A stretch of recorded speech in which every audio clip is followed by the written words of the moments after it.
Hey folks, I'm recording this Sunday night after our evening service, and I really want to encourage you, if you see this video, that you'll consider coming to fasting and come and pray with us during these 2 days of fasting.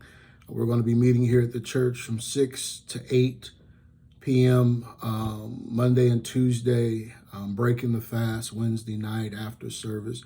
If you can't fast, God bless you, come and pray with us. The church is going to be open from those hours to Monday and Tuesday for people to come in and be able to collectively get together and call out to God. But I also want to ask you to examine your life in light of all the blessings that God has given you. And I pray that you're able to count them and you're not one of those that feel like you don't have any blessings. Salvation in and of itself is a blessing. Family, the ability to work a job, earn income, amen, your health, on and on and on. These are blessings of God. These are kingdom resources that God has blessed you with. How many of those are you sowing back into God's kingdom? Or how many of them are you storing up in storehouses to consume for yourself?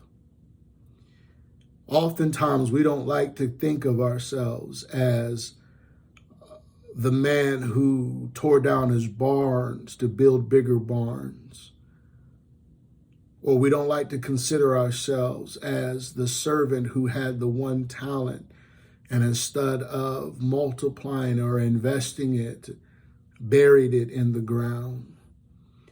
But beloved, make no mistake, kingdom resources, God has blessed you, and he says, unless a grain of wheat falls to the ground and dies, it abides alone. See, what is so powerful about the seed is once it is released into the ground, it gives up itself. In other words, the moment it is sown, that seed begins to die.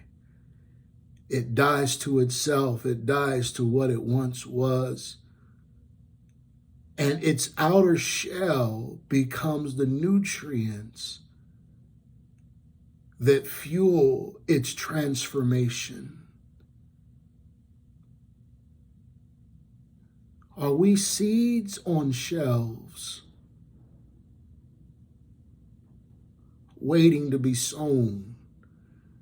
Or are we allowing God to have access to us?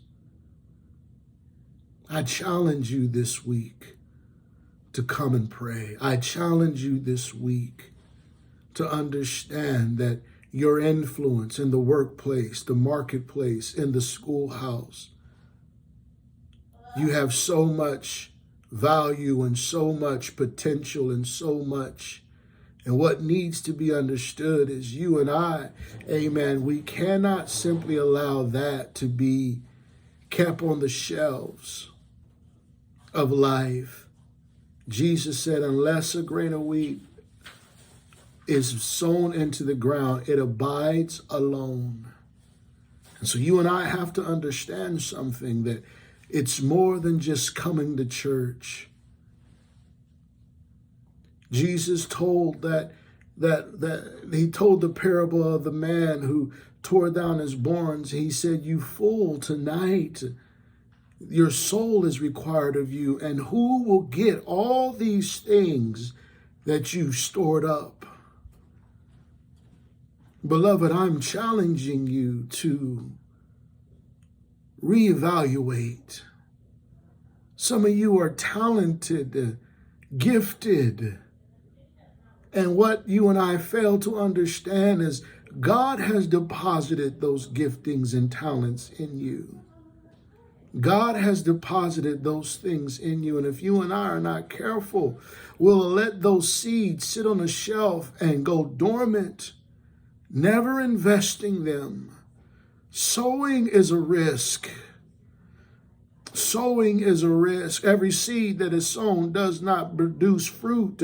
But if you never sow the seed, there will never be any fruit. And so I'm asking, are there things in your life that you're withholding from God? I challenge you to come to church this week. We got a potluck this Sunday. Bring somebody, encourage somebody to come. Let God help us. God bless you.